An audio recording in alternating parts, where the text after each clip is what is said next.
Hello, MP5 Deacon here, and I really just want to show some matches with you that I've been playing for the ladder. This is actually the 11th mission, well, match I played on ladder. This is the 12th, and this is not the 13th. I just started going sequentially. It might be the 14th or 15th, I think. Or it might actually be the 13th. I'm unsure. I think I played more than that, though, so. But I kind of just want to go through these, talk about my mistakes, and did I not save that? Did I not? Huh. That wouldn't be it. It would all just be the replays. Yeah, because that's this mission. We might have to go through here and see what I can find, but I'd like to talk about it and talk about the Starcraft ladder as we go through this. So let's start with this one. I believe this is just a very short mission here. Here's our teammate. Basically, he does nothing, spends all of our time. Alright, Zero, just actually nothing queued up. You've never really spent too much time in this menu. That much of a need, but person got in. I assume they were probably AFK and just left. But something I had noticed before is a lot of players, especially in mirror matches, just straight up leave. They really just don't even bother with it. In the earlier kind of trash tiers of ladder, it's just something interesting I want to show. Well, I do think this is a case of someone was just AFK. It does happen quite a lot, so we can hide the side panel. Alt, hide or show. That's neat. I really like how well they did this. This is very well done. But the ladder is something that I've actually been having quite a good experience on. While I have quite a lot of games on the ladder, most of it is just complete failure, and that's okay. You can watch a lot. You can't actually watch a lot of people on it. Now that I think about it, there's only a few. The biggest one I know that is Artosis. He does a lot of Starcraft Broodwar. But other people do Starcraft too, and they'll cast matches and all. And there's people that cast, you know, more professional ladder matches and all. This was the match I'm thinking about. I kind of threw it. I had a good start here, so if we just speed up a little bit, or skip forward here, I noticed he goes for the gas. He's expanding, right? And I figure I already have this out. I'm pretty well established here, and I realized that since he made this earlier, it does give me a benefit to expand, and where I failed to do so is to actually take that economic advantage and to really make use of this. I didn't come in early enough when I could have, and I generally just made quite a few mistakes on this mission, well, in this match. But what I really wanted to talk about is how really I've lost the vast majority of my matches, and the last one I'm going to show you is the first real genuine win. Not just someone leaving, not just someone that's, you know, really bad and has a long ways to come. And that's really a much more interesting match I have to show. So here I'm trying to create some pressure with Dragoons. Oh, and what I really want to talk about is just how the Starcraft ladder has a lot of cool features to it, and I do believe needs to, well, should be more appreciated than that. I can't believe I was so bad about that. I really was busy in setting this up. But I had a monetary advantage because of this, and I threw it away. And he was able to get his expansion up, get it more established before I could. And from here, I'd kind of already lost the game. Not that I'd know that well, I didn't lose the game. You know, there's plenty of cases where you can make up, you can work on things, and get what you need, but I just really dropped the ball here.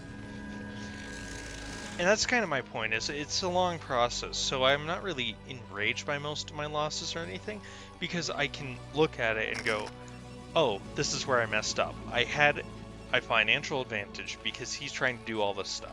And because my opponent's trying to do all that stuff, I should be able to do a lot more. My opponent's also not very good at macro.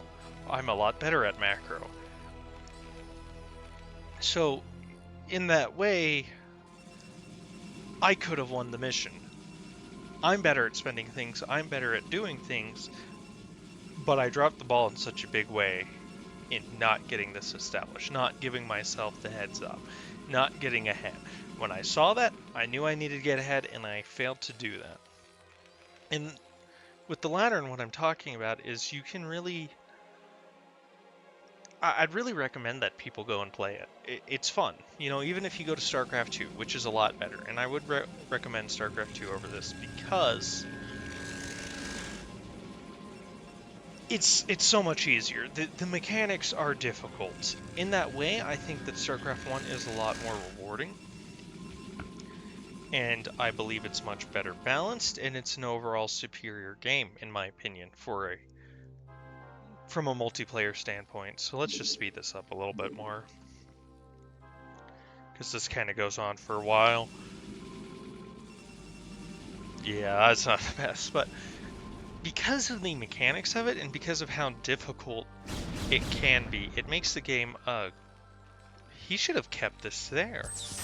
I would have moved my Dragoons into that mine. That would have been pretty bad.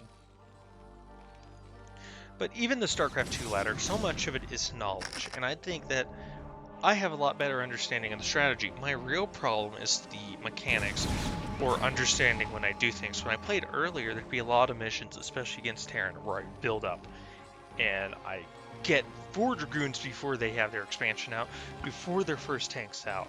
I would be able to rush them and get them over here. I could have an advantage, I could take out tanks, I could stop the bunker, I could basically force them into decisions, and I would always manage to get that advantage and throw it away.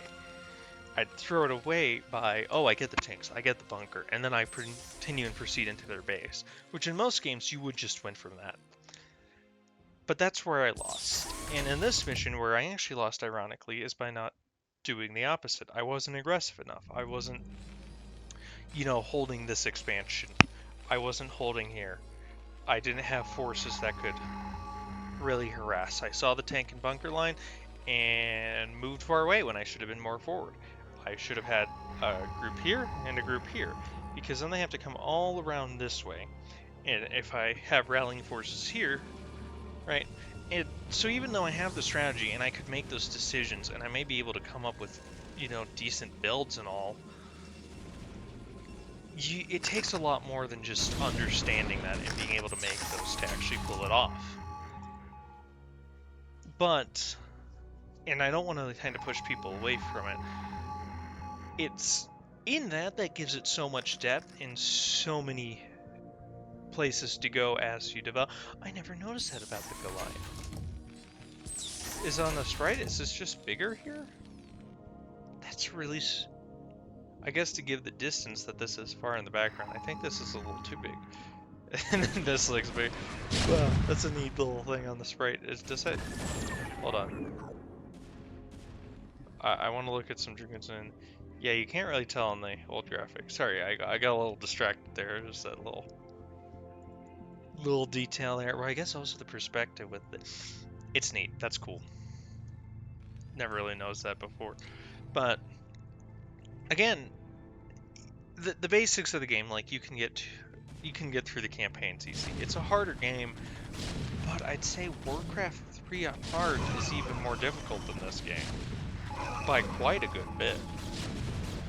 And you know, Warcraft 3 is often seen as more accessible than this, and I kind of disagree. I believe Starcraft's honestly a lot easier. It's macro games are simpler than micro games that have macro elements.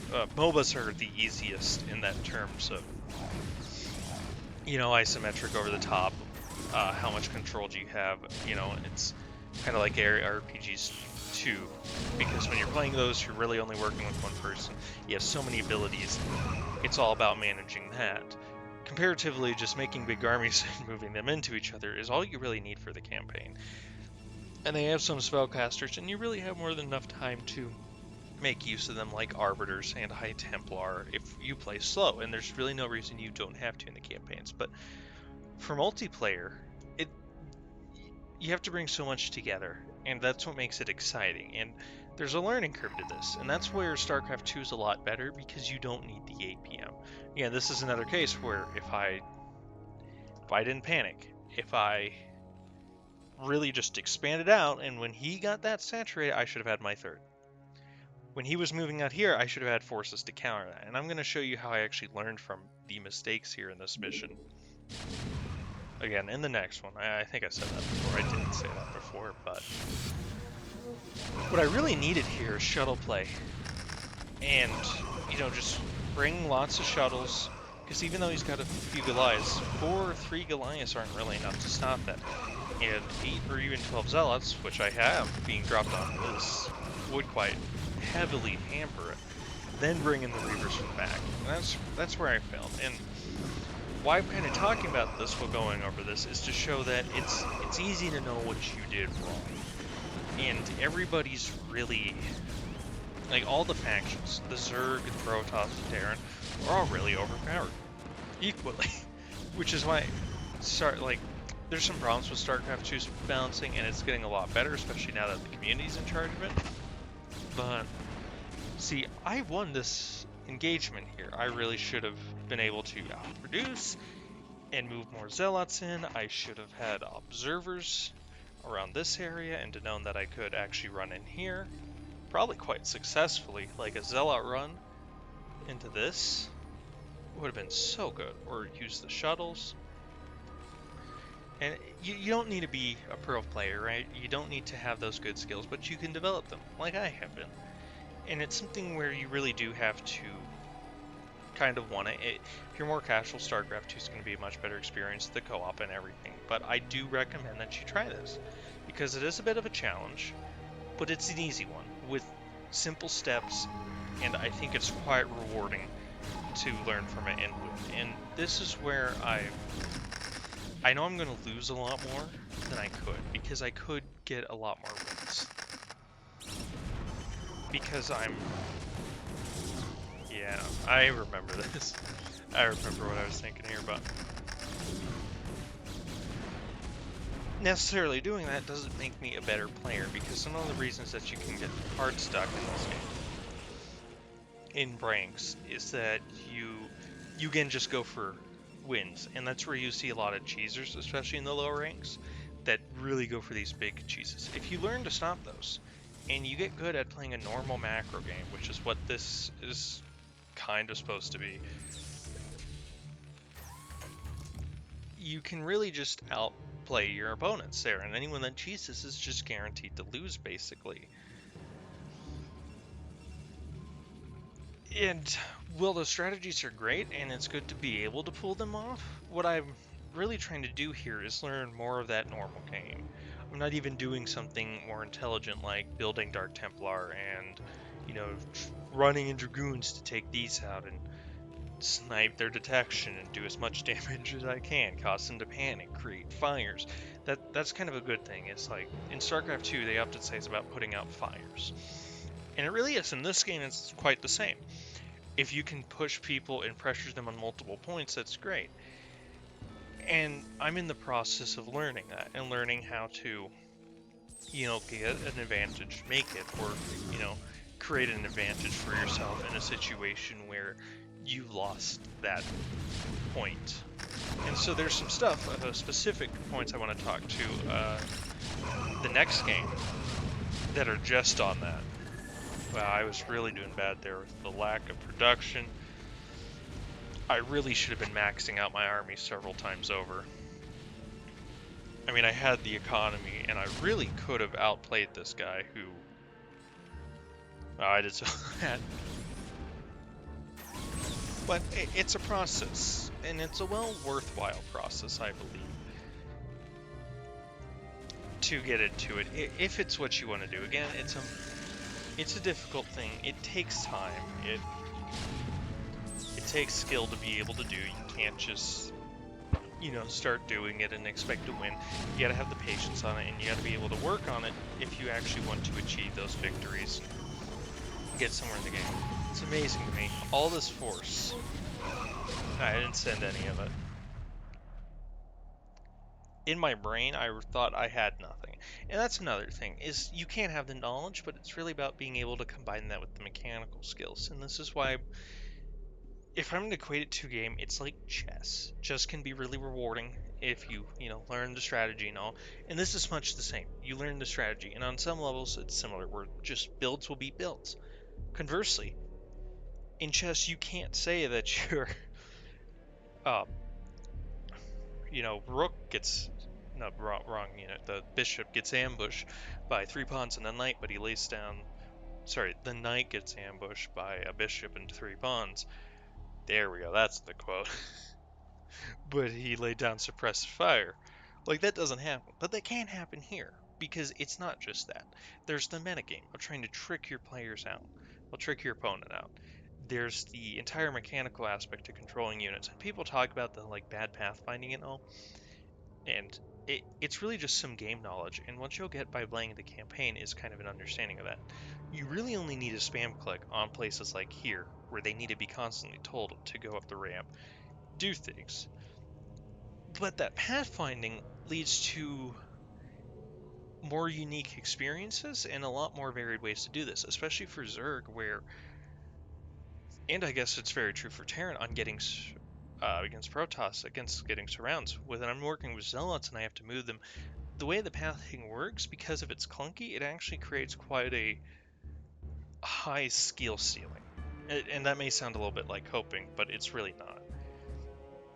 Those aspects of the game is what makes it so enjoyable, and it's why new metas are constantly being developed, and it's why the map design is how they change the meta. They don't rebalance the units, they rebalance the maps, because this is quite a confined space.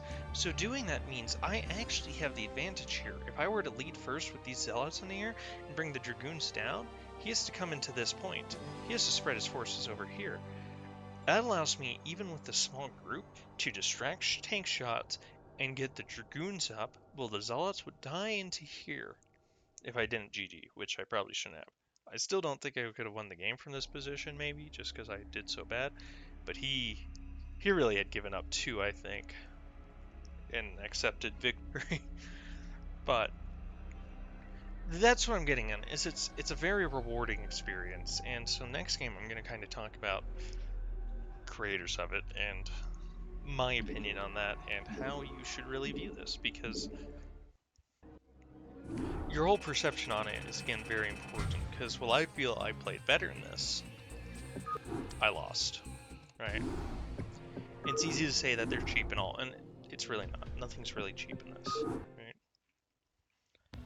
So as we're going to look into this, this was a really cool match we played here, and I'm going to show you it. I'm very excited to show you it. So normal game goes out, I scout. I'm actually really worried here because I'm behind. And so that's where, if you watch someone like Artosis, he's really fun to watch, and he's a great caster. He really loves the game.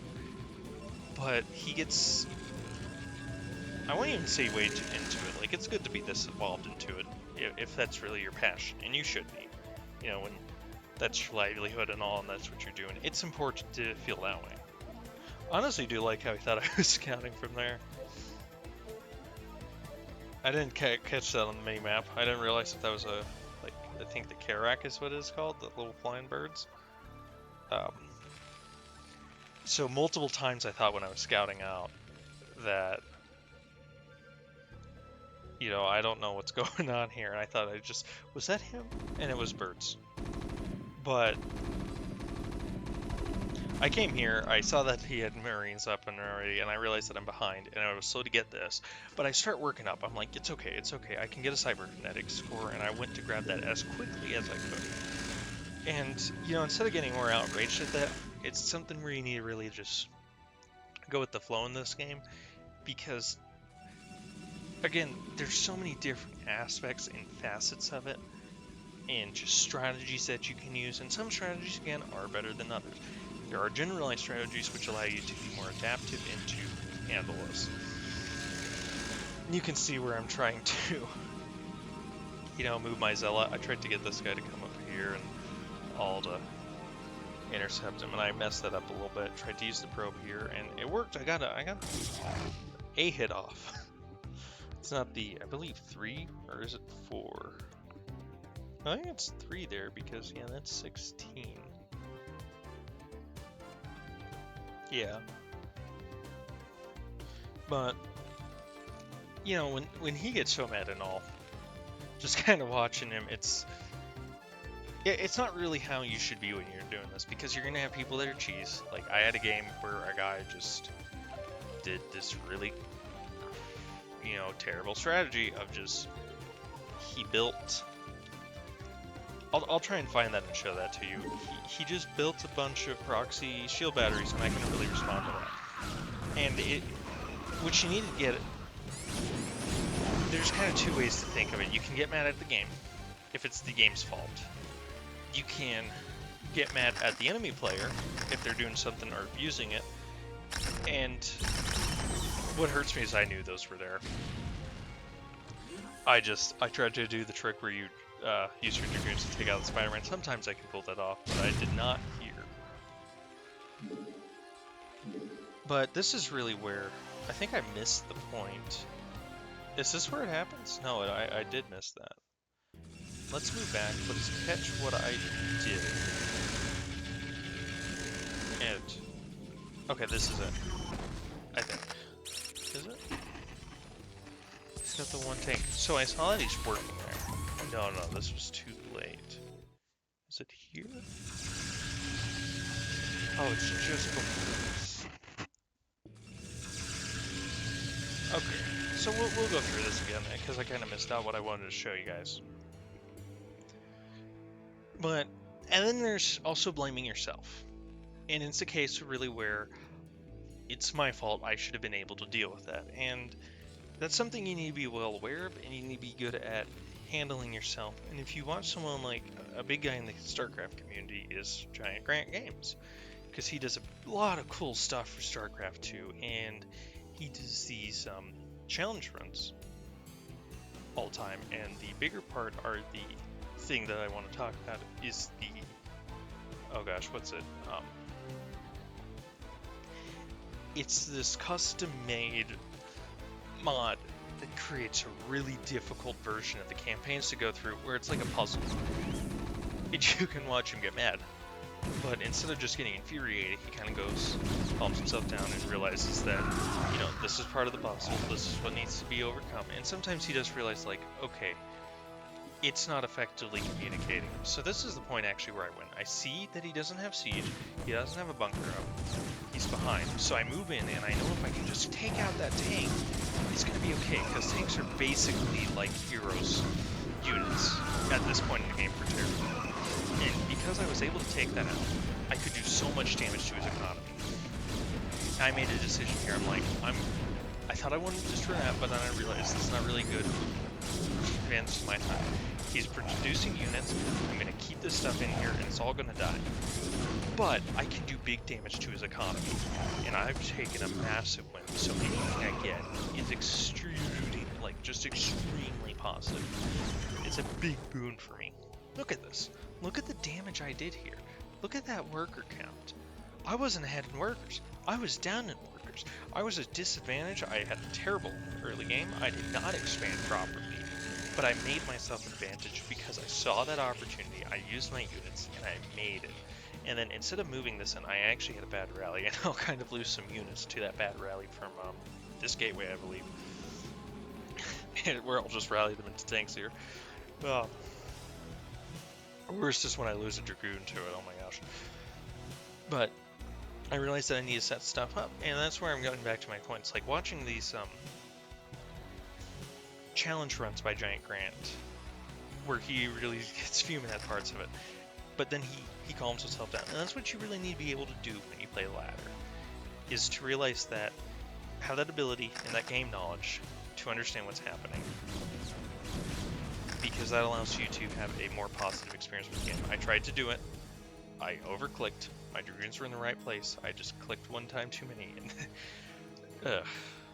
Yeah. We're kind of back to where we were. We're talking about my knowledge of the spider mines and my complete failure with it. But it's that which is the most important part. Is you don't want to be that guy that's, raging and all. Be invested in it, but also have that self-control, because that'll allow you to perform better and to really reach. Because I had that self-control, because I didn't move in here, because I looked at it and I realized that what I need to do right now is I'm winning. I wasn't doing well here. I didn't feel good about this beginning. How I built this, how everything turned out, it was terrible. Look at that auto probe. That's awful. What I love here is I actually saw this, and so I move out my units, and I realize he's planting mines because I can hear it with this building here. So I move around, and I get a little flank, and then I'm just like, spider mines can't be that bad. And I just run in and take it. And while I was expanding out here, which I thought was a big brave move, he runs into it. And I just make use of that. And the one thing I realized is if he builds a starport, I lose here. And that's the one thing he didn't do, is build a starport. But I thought, there's two things I could do. I can build observers down here, I can move a force here, but then he can route up here. I can move forces here, but, I can't cover all sides, because then my forces are weak to him actually. Like, this could kill him. So I just changed my mind, and that actually allowed me to win this. Because I kept forces back here, and I would build up clumps here. And I kind of kept the shuttles with the Reavers for a while back, so that if anything happened, and eventually it did, I could cover it. And it's that smart plays that are important. It's the not getting tilted, not like, oh no, there's vultures in my main, I can't deal with this. And it's not getting so bad at the other player when they make mistakes. What I'm really mad about is I didn't catch this until much later. But I knew he must have been doing something like it, because he can't survive off 2 base. You just can't. It's getting to that point where you can regulate yourself, and then you have the understanding of pathing. It's just a basic understanding of the unit engagements, and that allows you to play really well. So, I think that's about it. I think maybe I'll show the cheese now, because that was just absolutely hilarious. But I do eke a win out of this, because I just locked this down. This was a smart move by me, because I realized after I destroyed that, he's got to be desperate. This SCV though, oh my gosh, I barely caught that cheese. All because I built this photon gang way too forward. So, sometimes making mistakes is a good thing. Like this photon gang being way too forward gave me vision that he had lifted this up here. He should have scanned over here, not here. Because I saw that there. I saw it on the mini-map. Because he doesn't see anything, but I see it. And I'm like, that's noticeable. So I move there to deal with that. And what's nice is I had the Reavers here, so he does something really interesting. That Spider-Man from a previous raid, I was talking about that Vulture raid there. He takes this time to kind of move out and expand here, and I kept this force here the entire time, because I knew it would happen. And this is where we get the genie. Because I move into this base, I realize it's the right time for time to attack. And it's just a slow, gradual learning process for Starcraft. It really is. And I highly just recommend you move towards it. It's very much worth the time. It's quite fun, and there's really nothing quite like it. But, let's see what that might be. Yeah, we're looking for 24. Is it this one? No. It might be this. Ringline, polyploid. That's not right. Is it against the bread? It was this one. So here's me. Is it this one? No, that's that. Okay. It was from a different date, but it was some cheese. It was some pretty fun cheese, but yeah, just it's great to get into. It's well worth it, but it does require that knowledge and that time and investment. But I would recommend it to more people, and just you got to be able to roll with it. So, anyways, hope you enjoyed. Thank you.